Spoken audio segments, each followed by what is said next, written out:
An elderly woman walked into a bank to make a simple withdrawal, and walked out having taught the entire staff a lesson they'll never forget. What they didn't know, her son owned half the building. It was just another Monday. The kind where even your coffee feels tired. The staff at Franklin First Bank were already buried under routine. That's when the door opened and in walked this elderly woman, Frau. Simple clothes, purse clutched tightly like it carried the weight of her whole life. She wasn't loud or demanding. In fact, she looked a little lost. She made her way slowly to the counter, where Jamie, a young teller on her third week, gave a polite smile. "How can I help you today, ma'am?" Jamie asked. The woman hesitated, clearly nervous. I need to withdraw some money. My son sent it to me," she said, fumbling through a wrinkled envelope. Inside was a cashier's check, big one. Nearly $50,000. Jamie raised an eyebrow. Jamie looked at the check and politely excused herself to show it to the assistant manager. The minute she did, things shifted. Quiet whispers, raised eyebrows.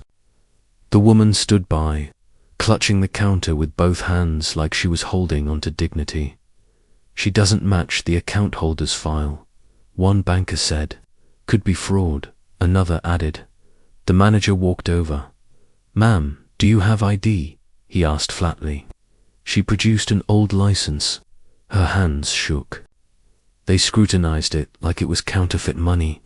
The vibe in the room shifted. No kindness, just cold doubt. The woman stood there silently while the staff made calls, whispered, and stared. She had felt this before, people assuming things about her because she looked poor, because she wasn't polished, because she didn't belong in a place like this. She could feel eyes on her like lasers, burning a hole through her calm. But what they didn't know, what they couldn't even imagine, was who her son was, and how he was tied to this very bank. But she didn't say a word. Not yet. It didn't take long. A uniformed security officer walked over, standing just behind her, arms crossed. He wasn't rude, but his presence was clear. "Just for protocol," the manager said. The woman tried to explain. "My son lives out of state. He sends money to help. That's all." They didn't believe her. They were convinced something shady was going on. "A $50,000 check doesn't just show up," someone muttered in the back. Even the customers waiting in line began watching. It wasn't just suspicion, now it was judgment. The kind that comes fast and harsh when people think you're lying. In a nearby office, the assistant manager was already on the phone with the issuing bank, trying to verify the check. "Yeah, looks real, but we need to confirm the source," she said. The call got passed around, put on hold, transferred. Meanwhile, a teller Googled the woman's name. Nothing much came up. No social media, no history. Ghost, someone. Joked they didn't know her, but they were certain she didn't belong here with a check like that. The longer she stood there, the more their confidence in their own assumption grew. They were digging hard, but they were digging in the wrong place. Finally, someone checked the sending account. That's when a name popped up. A very familiar name. "No way," the assistant manager whispered. She double-checked, then triple-checked. The account belonged to a man who was the bank's biggest private client. A millionaire, tech investor, local legend, had his own parking spot, and the woman out there, she'd just claimed to be his mother. The room went quiet. Everything they thought they knew about her started to unravel, and the real story was just beginning. The office went still, and naturally still, the kind of silence that only happens when everyone realizes they might have made a big mistake. The check the woman brought, It was from Eli Turner, not just any client, the client. Eli had invested in half the tech startups in the county, ran seminars on finance, and had spoken at the bank's gala just a few months ago. His face was in their monthly newsletter. The assistant manager slowly turned toward the glass wall separating her from the lobby. The woman, the one they had just doubted, ignored, and treated like a nuisance, was still standing there quietly, fingers tapping nervously on her purse. No one knew what to do next. Should they apologize? Should they ask her again who she was? But here's the thing. She never said she was Eli Turner's mother. She just said her son sent her the money. The staff had made the leap. Now they were praying they hadn't leaped off a cliff. The branch manager, David, finally came out. From his office, mid-40s, slick suit, and the kind of smile that was always turned and accept now. His face was tense. He had just seen the account, just connected the dots. He walked over to the woman, trying to sound friendly. "Ma'am, sorry for the wait. Just had to run a quick verification. Everything checks out just fine."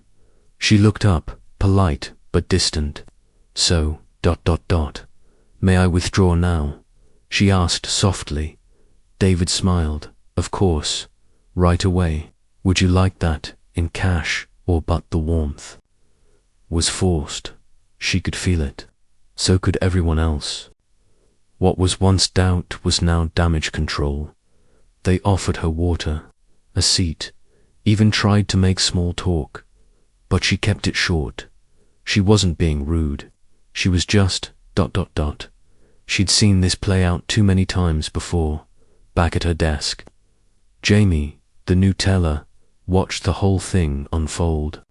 She couldn't shake the feeling in her stomach. Guilt, mostly. She had been the first point of contact. She hadn't been unkind, but she hadn't been warm either. She had seen the woman's coat, her trembling hands, and assumed she was confused, maybe struggling, and now she was realizing this woman was tied to someone she'd literally been trained to recognize as priority. But even if she hadn't been the mother of a millionaire, ... why had they treated her like a problem? Jamie looked around. Some co-workers were whispering. Others were pretending to work. Everyone knew this would be talked about in the break room for weeks, but Jamie just kept thinking, how many other people do we do this to? And she knew deep down that they'd gotten off lucky this time, because the woman hadn't said a word about who her son was. She could have made a scene. She could have embarrassed them. Instead, she stayed quiet, and somehow that made it hit harder. The woman sat patiently as the teller finally processed her withdrawal. She wasn't interested in their forced smiles or their weak attempts at small talk. She wasn't mad, not visibly, but she wasn't playing along either. They were treating her differently now, but she knew why. It wasn't because they respected her. It was because they respected her son's money. That's how the world worked. If you wore the right watch, drove the right car, or had the right last name, you were treated like royalty. But if you showed up in an old coat, carrying a wrinkled envelope, they looked at you like a stray dog. She didn't need them to say sorry. She'd heard 1,000 sorries in her lifetime. None of them ever came before the damage was done. So she sat there, chin up, waiting for her cash. Quiet, steady, unshaken. As she waited, her mind wandered back to a time when things were even harder.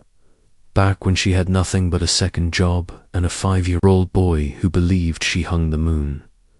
Eli didn't grow up with money.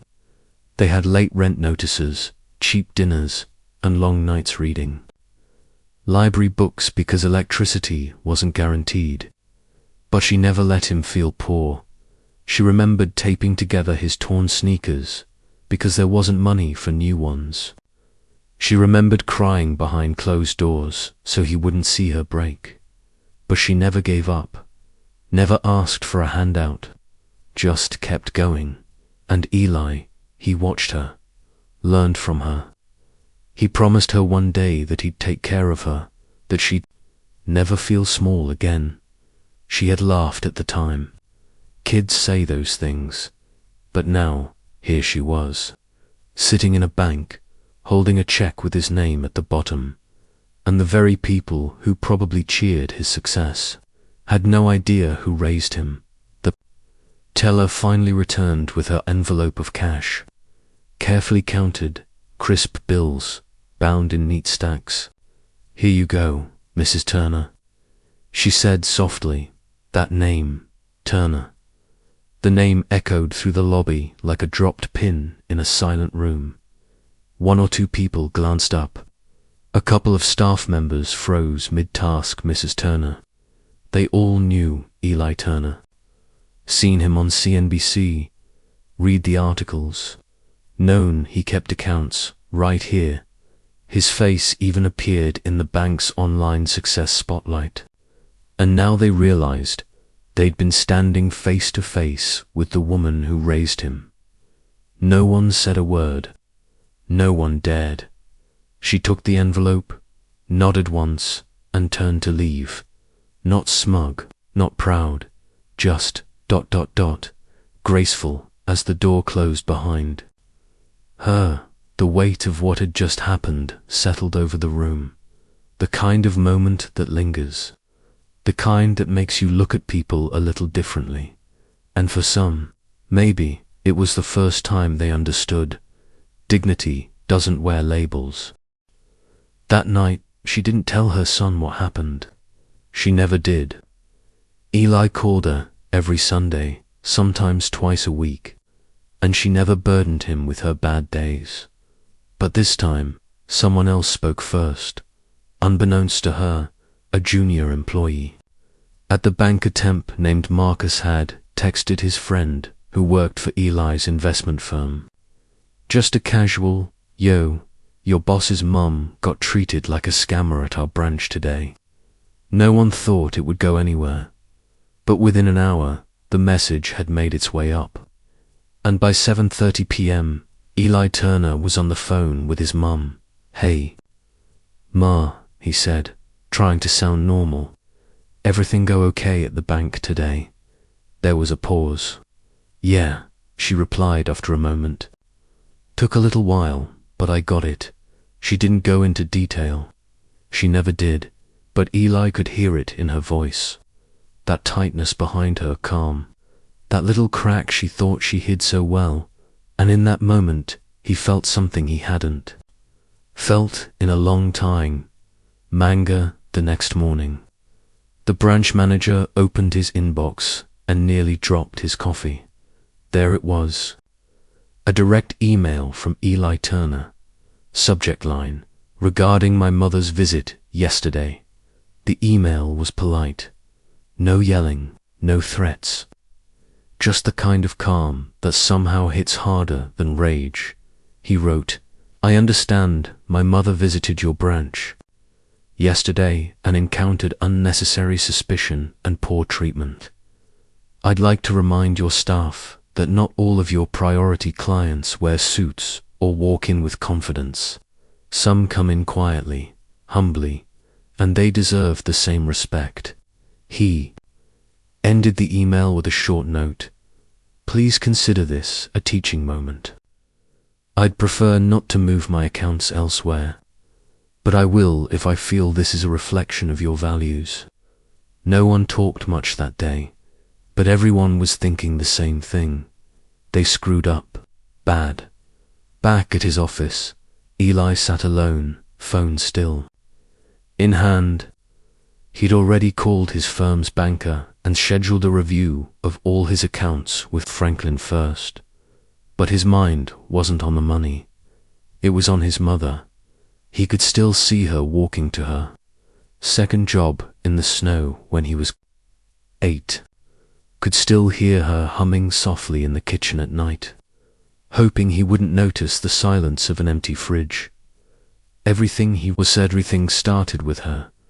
And while the world now returned his calls and offered him VIP lounges and bottled water in every meeting, it still treated her like she didn't matter. That was the part that stung. She never asked for recognition, never wanted praise. All she ever wanted was for him to live a life better than hers. But Eli knew now, just being better wasn't enough. She deserved to be seen, and he wasn't going to let her be invisible again. By Wednesday morning, the entire staff at Franklin First was summoned to an all-hands meeting. It wasn't on the calendar. No donuts, no coffee, just serious faces and closed doors. Manager David stood at the front, hands folded. "We need to talk about Monday," he said. No one interrupted. No one needed clarification. He cleared his throat. "We assumed a lot, based on appearance, based on tone, and we almost lost our most valuable client because of it." No one spoke, but you could feel the embarrassment in the air. Some were angry, some were ashamed. Most were just uncomfortable. David continued, "From now on, every customer who walks in here gets the same respect. Doesn't matter what they wear or how they talk. You treat them the way you treat Eli Turner himself." It wasn't just about policy anymore. It was about decency. Because now, every person who walked through that door carried the silent question, what if this is someone's mother too? The very next week, something subtle changed. The front desk got a new sign. It wasn't corporate, it wasn't polished. Just a small printed message taped near the welcome stand. It read, "Everyone has a story. Treat them like it matters." Jamie noticed it first. She smiled a little. It was simple, but it felt right. She'd been thinking a lot since Monday about how easily we size people up, how we slap labels on strangers because it's easier than asking questions. That old woman hadn't yelled, hadn't scolded, hadn't even raised her voice. And yet, her silence had screamed louder than anything else could. Jamie promised herself something that day. She wouldn't be part of that system anymore. From now on, she'd make eye contact, ask how people were, smile like she meant it, because kindness doesn't cost a cent, but being seen, that's priceless. The story didn't make the news. It didn't trend online. It didn't need to. But within the bank, it spread. New hires heard about it in whispers. Don't judge to fast remember what happened with Eli's mum. Over time, the lessons sank in. Slowly, quietly, but deeply. Tellers became a little more patient. Managers asked questions before making assumptions. Even the security guard who had stood behind her that day started opening the door for elderly clients with a warmer smile. And Eli, he never brought it up again. He didn't have to. His mother didn't need apologies. She didn't need fanfare. All she ever wanted was dignity. And in her silence, she taught an entire bank what that word really means. That weekend, Eli drove 2 hours to see his mum. No assistants, no town car, just him. She was in the garden, hands in the soil like always. She looked up, surprised, but not overly so.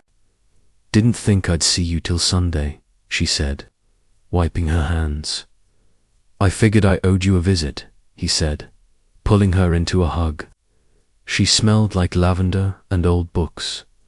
They sat outside for a while, didn't talk much, just the way she liked it. Eventually, he asked, "Why didn't you tell me?" She shrugged. What was there to tell? He looked at her, really looked. "They disrespected you." She smiled, soft and sad. "That's not new, baby. That's just how some folks treat people who look like me." Eli didn't reply. He couldn't, because she wasn't angry, not bitter, just honest, and somehow, that hurt worse. Later that evening, she brought out old photo albums, faded pictures, torn edges, a whole life captured in quiet black and white. Frames. One picture showed a younger her, arms wrapped around a tiny Ely on the front steps of their first apartment. His smile was huge, gap-toothed. Her eyes were tired but proud. "I didn't have much," she said, tracing the edge of the photo, "but you had enough." Eli swallowed hard.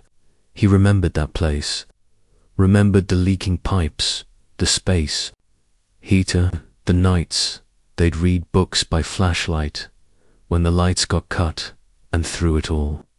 She never made him feel poor. She never gave him pity. Just purpose, and now, sitting beside her as a man the world admired, he realized something. His success was built on her sacrifices, and she'd never once asked for credit before he left. He reached into his coat and pulled out an envelope. New. "Check," she teased, half smiling. "No," he said. "Something better." Inside was a deed, her name on the title. A small cottage, closer to him, with a garden just like this one and a front porch she'd always wanted. She stared at it for a long time. "I didn't ask for this." "I know," he said, "but you deserve it anyway." She didn't cry. She just nodded and said, "All right then, but only if I can still grow tomatoes." He laughed. "Deal." As he drove away, he glanced in the rearview mirror and saw her waving, small, steady, and strong as ever. She hadn't asked for the world, but she'd given it to him, and now it was his turn to give it back. 2 months later, the bank felt different. Not louder, not flashier, just more aware. The front desk still had the same plastic pens, and the scent of printer toner still hung in the air. But the way people looked at each other had changed. New higher orientation now included something informal, a story passed down in whispers. About the woman, about the mistake. Some say it was policy that shifted things, but the truth, it was her silence, her refusal to demand respect, and how that quiet dignity did more to teach a lesson than 1,000 HR memos ever could. And every time the door chimed open and someone older, slower, or unfamiliar walked in, people noticed. They looked up. They smiled. They offered more than a transaction, because now they understood. You never know who you're talking to. Eli Turner kept making headlines. More investments, more interviews, more awards. But every time a reporter asked him where his drive came from, his answer never changed. "My mother," he'd say. "She taught me everything without saying a word." People clapped, nodded, and moved on. But they didn't really know. They didn't know she used to skip meals so he could eat. They didn't know she fixed his shoes with tape and prayers. They didn't know she walked into a bank one day and was treated like she didn't belong, and still she never complained. Eli knew he'd never be half the person she was, but every move he made from then on, he made with her in mind, because in a world that valued loud voices and big money, she had been proof that quiet strength could still shake walls. This story isn't about money. It's not even about Eli. It's about all the people we walk past every day. The ones who don't wear status on their sleeves. The ones who don't demand attention, but deserve it more than anyone. It's about mothers who raise leaders with nothing but grit and grace. It's about respect. It's about humility. It's about seeing the human before the assumptions. So, the next time someone walks into your life looking ordinary, pause, because you might just be standing in front of someone extraordinary. You just don't know it yet. Thanks for watching. If this story moved you, don't forget to like, share, and subscribe for more real American tales that remind us what truly matters.